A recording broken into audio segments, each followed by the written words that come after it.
آپ کو یہ یاد رکھنا چاہیے کہ دنیا میں ہر ذمہ داری کے تقاضے ہیں اور وہ تقاضے پورے کرنے پڑتے ہیں. دنیا میں ٹھوکریں انہی کو لگتی ہیں کہ جو چلتے ہیں. جو پاؤں توڑ کر بیٹھ جاتے ہیں انہیں کبھی ٹھوکر نہیں لگتی. گرتے وہی ہیں کہ جو دوڑیں گے.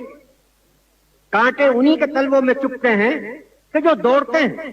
جب تک کہ آزادی ہمارے ہاتھ میں نہ تھی، آپ کے ملک کا کیا حال تھا؟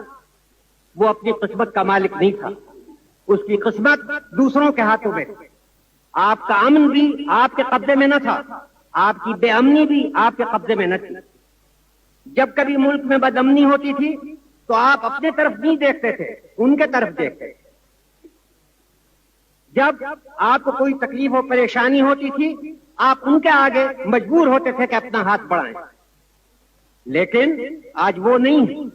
آج اپنی قسمت کے آپ خود مالک ہیں. اور اگر آپ مالک ہیں اور میدان میں کھڑے ہوئے ہیں تو یہ یاد رکھیے کہ طرح طرح کی آزمائشیں پیش آئیں گی. کوئی بھی نہیں چاہتا کہ اپنے کو آزمائش میں ڈالے، کوئی بھی نہیں چاہتا کہ غموں اور دکھوں میں اپنے کو ڈالے.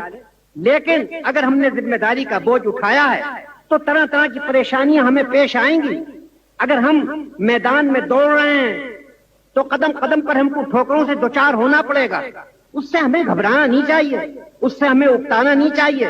مرد بن کر ان تمام ذمہ داریوں کو اٹھانا چاہیے اور ان پریشانیوں کا مقابلہ کرنا چاہیے.